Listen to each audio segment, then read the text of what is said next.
Dar matau, pas jūs dronas padėtas yra. Taip, iš tikrųjų mes irgi buvom pirmieji Baltijos šalyse, kurie pradėjo teikti apsaugos paslaugas su dronais.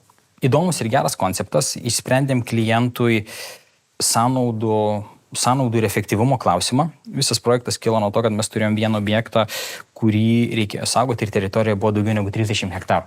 Tai 30 hektarų apeiti fiziniai saugiai apsaugos darbuotojų yra ganėtinai neefektyvų, užtrunka daug laiko ir jeigu tai yra statybos, yra ir įvairios rizikos, grioviai ir visa kita. Tai ką mes padarėme, mes įdarbinom droną, kuris nustatytų laiku apskridinėdavo objektą. Tai naktį veikia termokamera, galima labai aiškiai matyti, jeigu yra kažkokių pažeidimų, o dieną tiesiog matom iš įprastos kameros.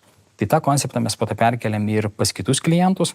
Pavyzdžiui, jeigu klientas turi ne vieną kaip ir statybinę aikštelę ir tai yra išsidėstę, 8 km atstumų. Tai seniau jisai naudodavo kaip pavyzdys fizinę apsaugą, kas yra tikrai brangi paslauga.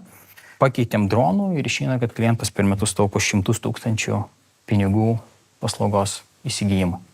Ir veikia, ir turim tikrai nemažai sėkmės istorijų. Pas vieną klientą startavę irgi su tokia paslauga, atlikinėjom apsaugos maršrutą, bet išėjo kaip papildomi vertė klientui, aptikom užkaitusią įrangą.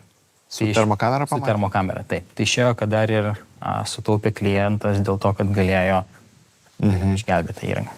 O gerai, o kaip faktiškai veikia? Praskridot su dronu, pamatėt, kad yra žmogus vaikšto po teritoriją, kur neturėtų. Ir kas tada? Iš karto yra siunčiamas greito reagavimo ekipažas ir jisai ten jau bėga per miškus, ieško to žmogaus. Nereikia bėgti, nes mes grubiai tiksliai žinom, kur jis yra, nes iš drono matom. Tai efektyvu.